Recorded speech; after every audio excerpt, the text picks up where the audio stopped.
Hi, everyone. How's it going? It's a lovely day. Like that breeze coming through. As you can tell, I'm not from here, so I might be looking longingly out the window throughout this session. My name is Katie Perry. I'm the CMO at Zero Hash. We're a digital asset infrastructure company, and really excited to be here for this last panel of the day. Custody, compliance, and scale, and we're going to talk about the operational case for on-chain asset management. So joining me to my right, we have James Butterfill, Head of Research at CoinShares. Then we have Artem Stopnevich, CEO at The Vault. Thijs van Boven, tell me if I got that right, Thijs? Yes. All right, good use of Claude there beforehand. Head Trader Digital Assets at Van Eck. And Jody Mettler, COO of BitGo. And so really a lot of the interesting conversations, I was just at Money 2020, everyone's talking about on-chain infrastructure. The operational aspect has so many components to it, and it's so exciting to have these speakers with us today because they cover various facets of it. So I know we got to cram a lot into a session, so I'll jump right into it. The first question I want to ask for all of the panelists is, we're obviously here to talk about operating on-chain systems. So starting at the top, what's something that sounds simple in digital assets until you actually try to do it, until you actually try to operationalize it institutionally? I'll start with you, James. I'll take it very top level because I think the rest of them are much more deeply involved in the settlement side of things than I am. But British are so humble like that, It is the settlement side of it. I think, in the TradFi world, it's T+2 for settlement for the compliance team and the risk team.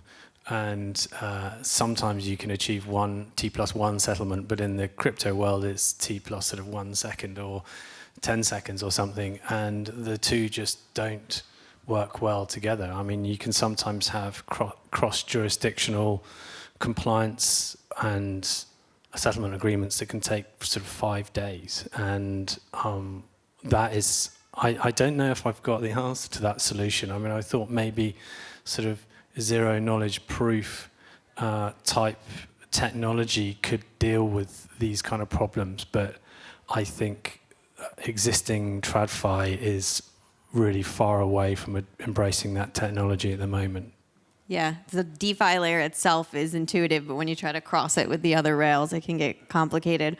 Artem, how about you? Something that sounds very simple, but until you actually try to do it.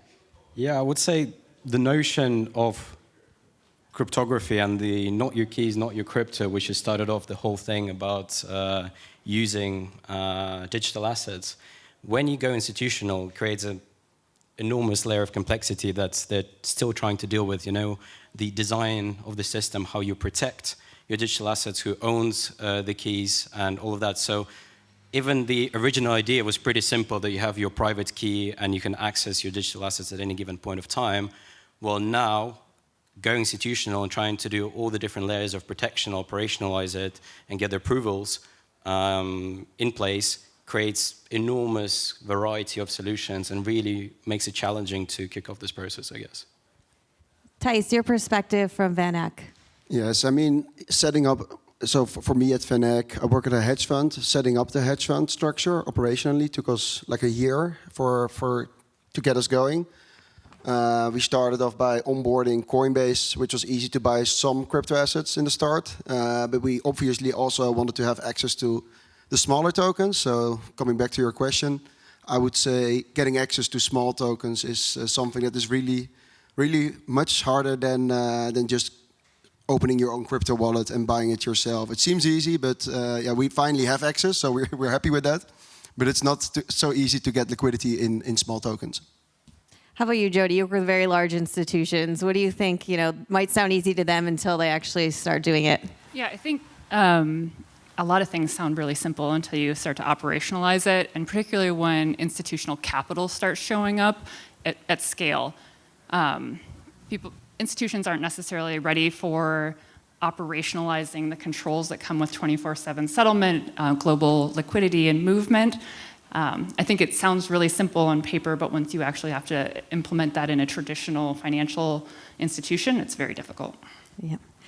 And James, I think you started to address this initially, but from the institutions that you're working with and looking at, operational assumptions from the traditional finance world that don't translate well on chain, what are some of those things that might seem innately simple in an off-chain situation, and then when you're translating it to the DeFi world, there's some complexity added there? Well, I mean, firstly, a lot of what I do at CoinShares is going to see institutional investors around Europe. And I think in the crypto world, there is assumption that they're all embracing it. And they're thinking about it now, most of them, but they're not actually doing it just yet. And, I think getting them on board with that, I think some of them, it's like a frog in a boiling pot. They're very comfortable with their current infrastructure, and they feel that there's no need to have crypto infrastructure and all the kind of operational efficiencies that you get from that. And it might be too late for many of these companies that they suddenly realize actually the pot's a bit too hot and they can't get out, so to speak. I think the main one is liquidity versus legitimacy. And I give Hyperliquid as an example. Hyperliquid now is trading around $5 billion a day in real-world assets. And that's comparable to the whole of the London Stock Exchange, the largest European equity exchange. And that is liquidity versus legitimacy. So TradFi think that legitimacy is something with a big brand and a well-known name. But actually their participation in the crypto world might be very, very small. And so it's bringing those clients on board to understand actually that they might have to embrace much tech that feels uncomfortable to them. And I think there's a bit of a hump for many of them. I mean, we've already heard it in the stablecoin world.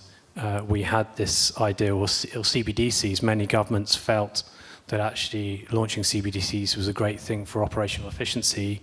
And then some of them have turned around, I think it's the Danish government, have turned around and said actually the operational difficulties outweigh the operational efficiencies we might get from it. And I think many traditional asset managements have that kind of hump to get over that sort of tech burden, so to speak.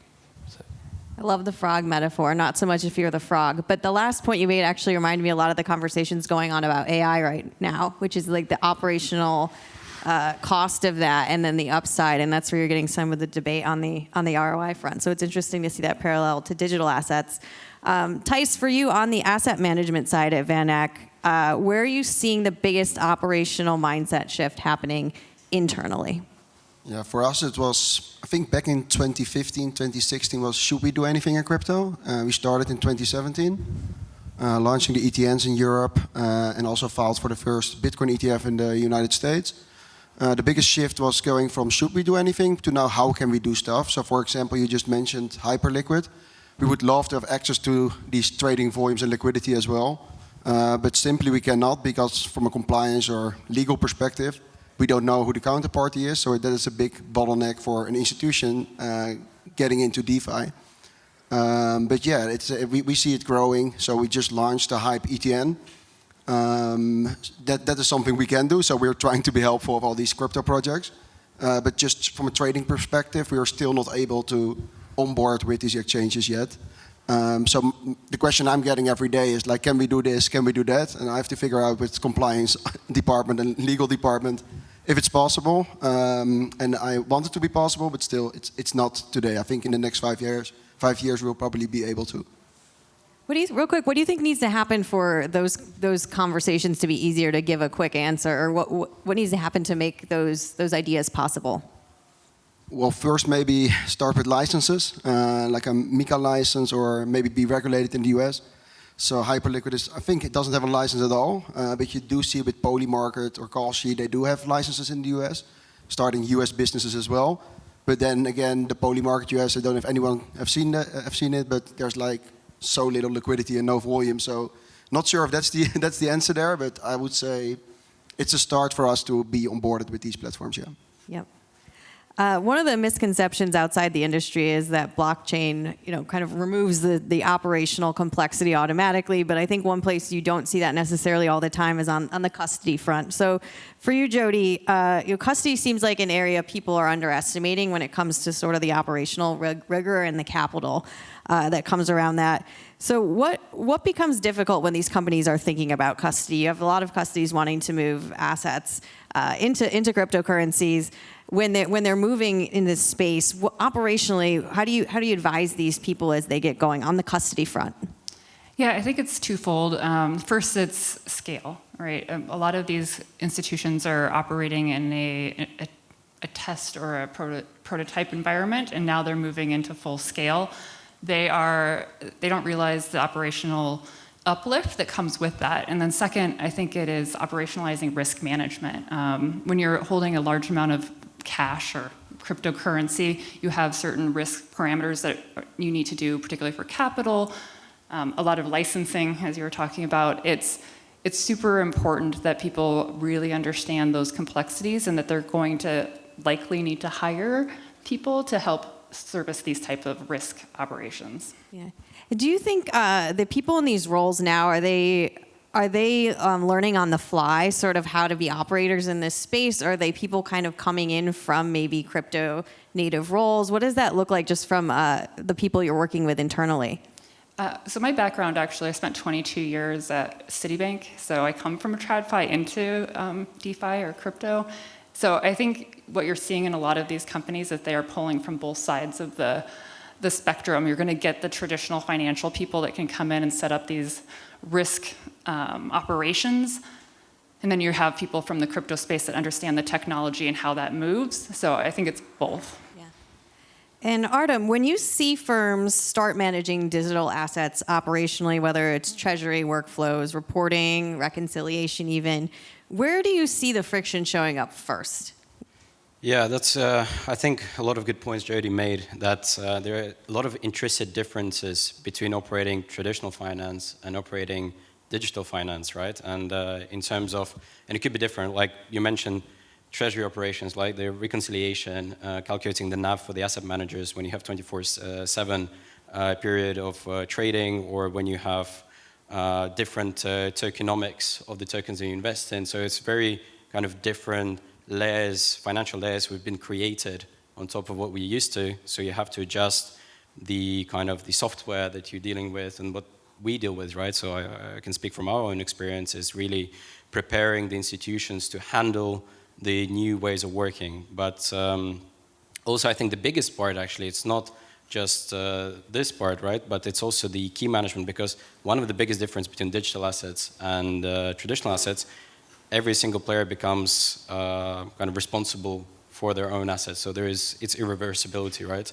So there's a lot of security questions, a lot of operational questions which get raised on the key management side, which didn't exist in traditional finance. So as Jody mentioned, a lot of this piloting and scoping and design process have to be in place before you actually go and launch. So it could be a longer time to market, so to speak.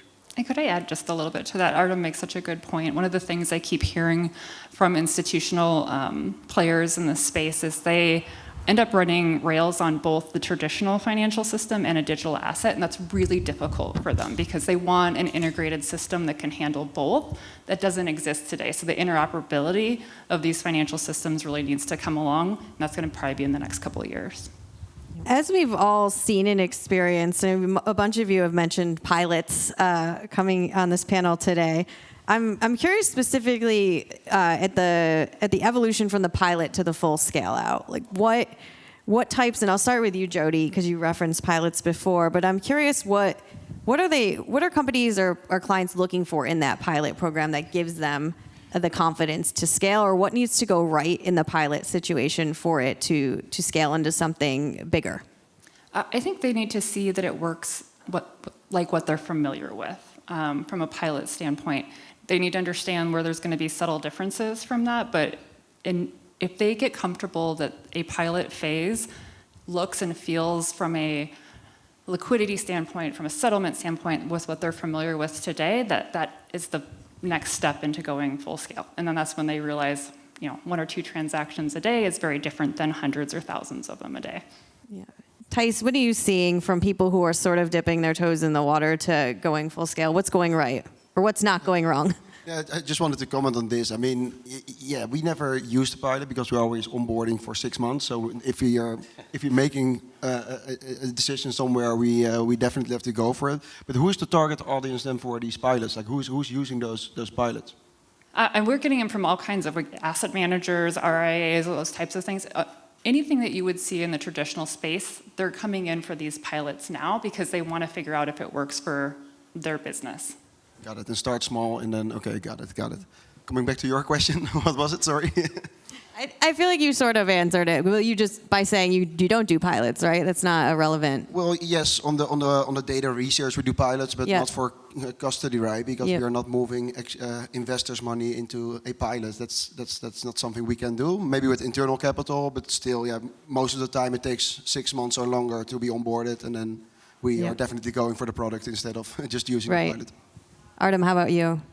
Yeah, I mean, from our side, I guess there's a lot of talk about piloting the product, what the new kind of revenue stream that you're trying to launch in the business. But what we deal a lot with, right, we work with institutions who are just coming to the digital asset space, right? So a lot of things they get wrong is, well, it could be blatant for me to say that, but they piloted the product, but they haven't piloted the operational process, right? That's the biggest thing. And when they start launching, suddenly it's a freeze of operations because then they have to figure out how actually to operate it at scale, what Jody mentioned. And also a lot of things we're seeing now is that people who entered the space or companies who entered the space 2, 3, 4 years ago now completely rethinking their operational workflows because now you have the increase of usage across different departments, different space. So they are trying to rebuild the architecture. So you really have to start from the design point before you go operational. So a lot of things we are pushing on now, right, is before you actually launch digital assets, spend a lot of time on architecture and designing how it's going to look like for kind of future-proofing your operations. And James, among institutions that are potentially looking to deploy capital in these spaces, what level of trust is required to do so? When they view something like a company doing a pilot versus a full scale out, how do they view those test situations versus waiting to make sure it actually takes hold? Yeah, so CoinShares doesn't do pilots. We launched the ETFs, and a lot of kind of the piloting in a way is conceptual as to is this product that we're going to launch a valid investment? And there is, I suppose, a bit of we have to create a fundamental investment thesis around that product, and then hopefully that is the risk for us. So we take it away from the clients, and we hope that clients decide to invest in that product in that way, I suppose. Yeah. And sorry, but that's also quite hard, right? Because we also have the crypto ETNs at VanEck, but you always, when a token is getting some hype, then it's a good time to launch these ETNs, but it also takes time to get them on the market. And then 3 months later, sometimes they're already not that interesting anymore, and then you launch the wrong products. And then you find that your custodian doesn't custody that asset or offer you a staking yield, or there might be some tax complexities around staking, and how do you deal with that? That can get quite complex. Yeah, I would just add on that, a lot of conversation was on, like, our demand for us is like, how quickly can you list a new chain or a new token, et cetera, because guys for asset managers or trading houses, right, they're trying to explore these idiosyncrasies, or how you mentioned, like these new opportunities which creates in the crypto space, and typically it takes time for the infrastructure to adjust. There is no easy mechanism now to just go from the get-go and launch something new. If some exceptional team has done something, but they're small, they haven't deployed, and they haven't won the trust of the institution, the infrastructure, very hard to get it going straight away.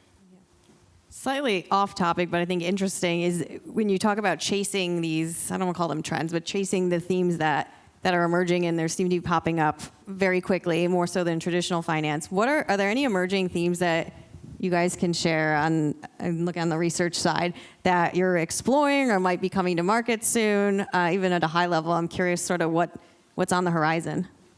Well, I think from CoinShares' perspective, we've definitely benefited from the kind of broader crypto theme and Bitcoin and Ethereum and a few others. And that crypto theme, I think, has gone to the sidelines a little bit, and it's AI that's sucking up all the liquidity at the moment. And we're thinking quite deeply about, well, what's next after that? I think AI has this what I call a revenue hump. You're spending lots of capex right now, and in between that, or revenue dip, in between that revenue being delivered, there's a dip. And I think that's when AI might fall out of favor. I'm not necessarily saying it's a bubble that's going to burst. And then what theme will take its place at that point? And if you think about what's happened legally in the US or in Congress with the Stablecoin and Genius Acts and now the Clarity Act, I think, and you listen to what Scott Bessent says, who thinks stablecoins are going to be a $2 trillion industry by 2028, then I think something around stablecoins, something around tokenization of real-world assets. There's huge. I mean, what McKinsey thinks RWAs will be a $4 trillion industry by 2030. So and it's only a $38 billion industry right now. So there's huge potential growth there. So we're exploring equity themes or companies involved in the tokenization of real-world assets, and I think there's a great opportunity there, and that will be the next kind of hype thing after AI. Yeah. Thijs, what about you? Does that resonate with Van Eck? Yes, we are also closely looking to the stablecoin trend. We cannot launch a stablecoin ETN, unfortunately, because then no one would invest in it. But yeah, there's still no product yet. I believe that is a good token that is benefiting from stablecoin adoption. But there definitely will be. We haven't talked much about DeFi, but probably someone is going to figure out how to get risk reward in these yields, and then that protocol will probably be an interesting token to also launch an ETN in. But we haven't seen any yet. So we just launched again the Hype ETN, which was for us also cash flow driven, fundamental to also launch. But yeah, for now we're not looking to launch any new tokens. What I've heard of. Yeah. Well, we brought up tokenization, so let's go there. I was down the road at Money 2020, and stablecoins, AI, tokenization. Those are the three things. You could pretty much stumble upon any panel and cover those. There's obviously a lot of excitement around tokenization right now. But there's a gap, I think, for some people in the theoretical utility. In the US in particular, even, when we talk about tokenization of things like equities, we already have fractionalized stocks and things like that. So I think there's a gap in sort of what those application and use cases are. So I'm curious, I'll pose this to all of you, but where are institutions actually seeing practical value from tokenization today versus what might feel more aspirational down the line? I'll start with you, Jody. Yeah, we're seeing tokenized money market funds on a regular basis coming out. Tokenized equities, obviously there's still some work to be done in the infrastructure to get that really fully functioning. Real world assets, it's going to be tough. It's going to be an interesting process. I do think it's going to come. I think real estate's going to be the first one. That's my personal opinion, not investment advice. But that's I think 3 or 4 years down the road before we really get wide-scale adoption of RWAs. Yep. Thijs, how about you? Yes, I would agree. I mean, it's still early in money market funds. I'm also trying to think so today it's all like within private ecosystems, and people make use of it. But from a personal perspective, I can't do anything with it. So I would love to have a crypto wallet that has like a tokenized money market fund in it. So I'm also earning yield on that, and then also that I want to be able to spend my crypto with merchants, and that's still not possible today. So then I also have to offboard anytime I need to be able to pay somewhere. So I think we still have a long way to go there. But people are using it. We see growth in the money market funds, tokenized money market funds. On the equity side, you especially see that these tokenized illiquid assets are getting adoption. So a SpaceX or an Anthropic that's being traded now on in DeFi. That's very high valuation, so people are paying a very high premium for it. But still, it's interesting to see that you can now get access to illiquid stuff. Is it still illiquid then? I would argue it's not anymore, because anyone can now buy these illiquid firms. It'll be interesting to see what happens with those tokenized stocks once those companies do go public, and to see that behavior next to each other. Artem, how about you? Are you seeing any like short, near-term applications of tokenization, or are there things you're excited about in the future?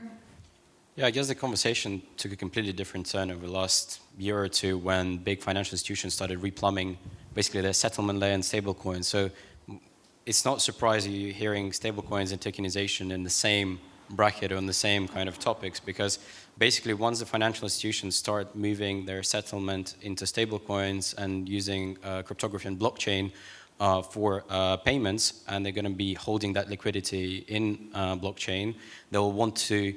It's very inefficient to then go back to fiat money and then invest in the fiat equities and the fiat stocks, etc. So they'll want to stay on-chain, right? So when you want to stay on-chain, you want to deploy all the different financial instruments already on-chain. So, I mean, back in 2019, we even had an idea in a company which was trying to, issue the security on-chain. So right now, tokens are wrappers for real-world assets, be it financial instrument or real estate, etc. And for the last 4 or 5 years, the conversation has centered about democratizing assets for the population, right? It could be art, it could be cars, it could be real estate. Well, right now, tokenization hype is not about that, right? It's about providing access on-chain to all the instruments we're used to. So I guess that's my take. Yeah. How about you, James? Yeah, I think prediction markets is an area that's becoming incredibly popular. Polymarket, I seem to be looking at it more than Bloomberg now to get a steer on what's going on in the markets and what people's opinions are. And then the other side is you just have to look at hyperliquid. And if you look at the details on what people are trading there, you can see, it's so easily accessible. Late last year and early this year, the debasement trade was a big trade, and it was precious metals that were dominating on hyperliquid. And since the Iran crisis, it's been energy commodities being traded there. So it's whatever the zeitgeist is, certainly seems to be traded on that. So I think that's the way it's going. I totally agree on money market funds and stable coins. That's a massive growth area, and there's huge institutional push, particularly from BlackRock, Biddle, and other institutions like JP Morgan for that. Yep. I think we have time for a couple of audience questions. If not, I have some lightning rounds, but I can walk. You want me to walk around with Mike? Oh, you have a mic. Okay, does anyone have any questions they would like to ask the panelists? Stunned silence. You, sir. Okay, so we have been discussing about these stable coins and basic financial instruments in the digital asset space. My question is, what would be your prediction of seeing advanced financial instruments coming into being on, for example, lending, investing? I'll try to tackle this a little bit. I think, I would describe an advanced sort of investment of maybe something like decentralized finance. And, it's not that we've not done it, we've not launched a product in that. Well, we have a very small product, but it's for a very niche group of investors. One of the biggest problems is CoinShares is a listed entity. If we create a decentralized finance product, are we funding terrorism? I don't know. So how do we solve for that problem? And I think that's very complex. I do think there's ways of solving it around. There's a really interesting company called Keyring that do zero knowledge proof at the onboarding stage. And I think that's a really elegant solution to that who you funding to a DeFi problem. But I think there's a lot of challenges there for institutions to embrace that kind of investment. Yeah, I'd just like to add on the reverse side, if you're talking about bringing advanced financial products to digital assets, I think the intricacy of tokenomics and tokens and smart contract-based solutions, I think that actually works really well because you can build a lot of the logic of complex financial instruments inside the token, right? Inside a smart contract that the token is issued against, if it's legally backed, if it's backed on the license, etc. So I think that actually holds power in terms of the simplicity of settlement of that token afterwards once you run the smart contract logic inside the token that you're listing for the more complex kind of financial instrument. Yeah, indeed. That was my assumption also, but I'm more interested in looking at the prediction of do you see it coming in 3-4 years, or is it too ambitious? It's all about the regulation, right? So you can do whatever you want. You can do the token now, but who's going to list it, who's going to accept it, and who's going to be running it? Any other questions? I think we have time for one more potentially, not to put too much pressure on anybody. I think everyone is tired now. All right, I'm going to close it out with a lightning round question. Biggest hype word, overhyped word in digital assets right now? I think I'm going to vomit if I hear the word interoperability anymore. So, No one likes to say it either, you know? How about you, Artem?